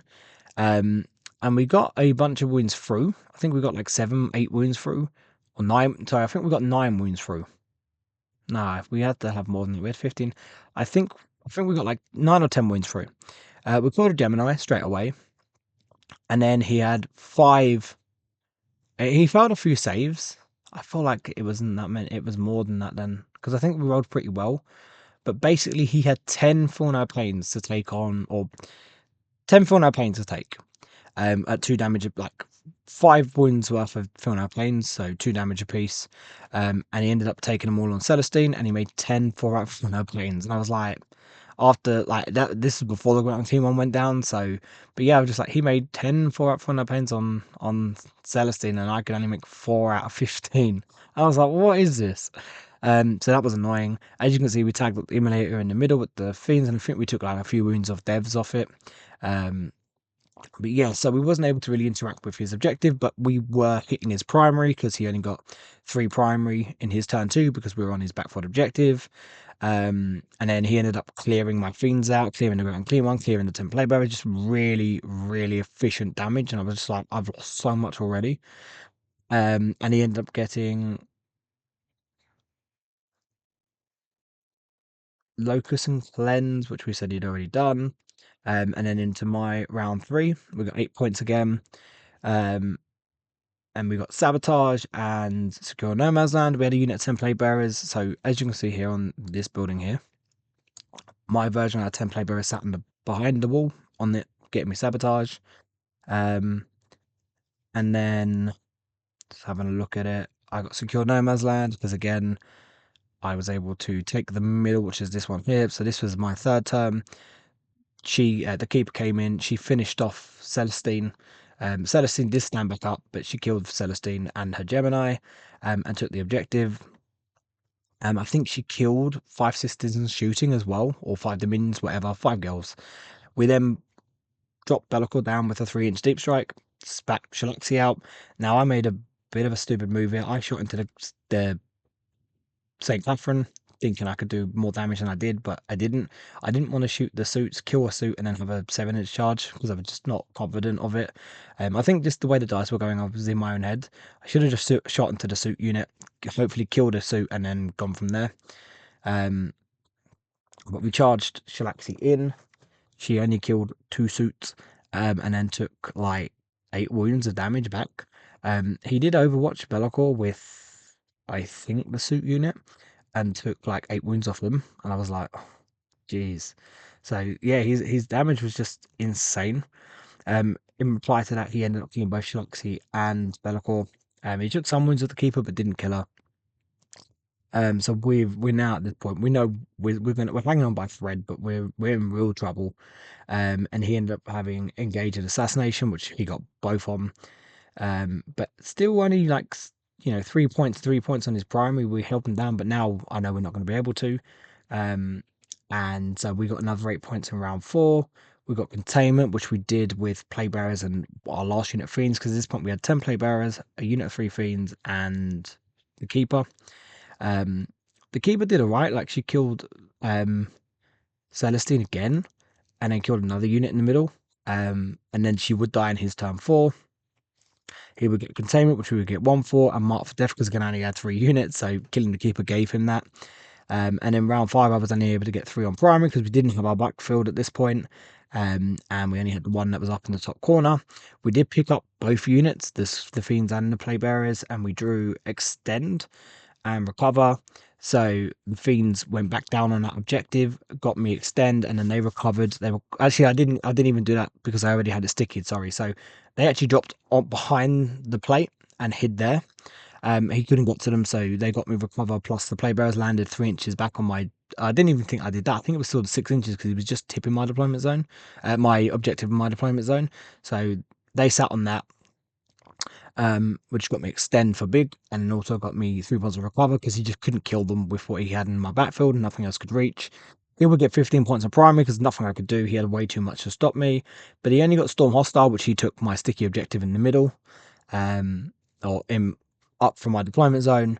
So only 7 points in it. And I just looking at the game thinking, if the ground clean one didn't just fall over really easy, and then if Shalaxi could actually do more damage, like, we might have had a bit of a, like, we actually would have had a decent shot, but his damage was just way too efficient. It just, every time he rolled the dice, it was just like, what?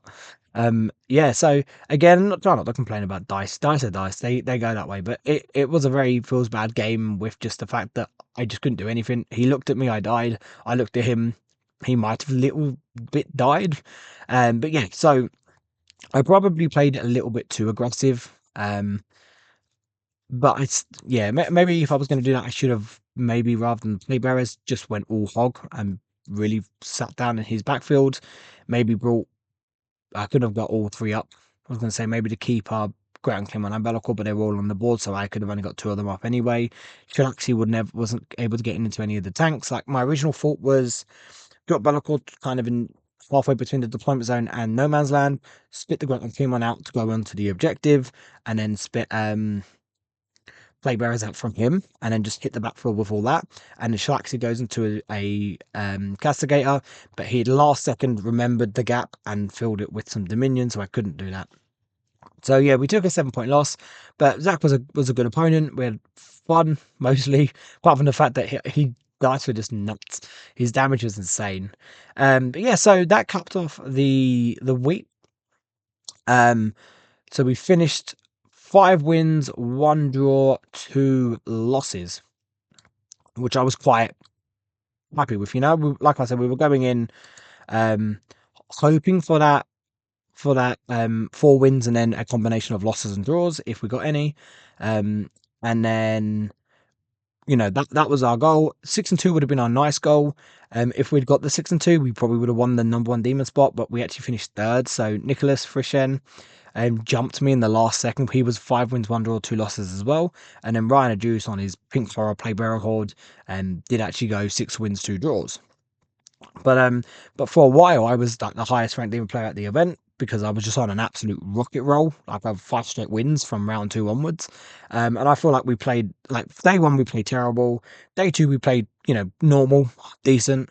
Game 3, I think I played incredibly good, incredibly well. The GSC game, okay, I think he kind of gave up early because he obviously didn't get he only got 1 unit back out of like 8 or 9 rolls, but I still think I had him pushed back. I probably would have been able to hold on to that game. And that tower game, I think I played that like quite, like really, really well. Just holding his primary down to 0 for the whole game and just playing my movement game perfect.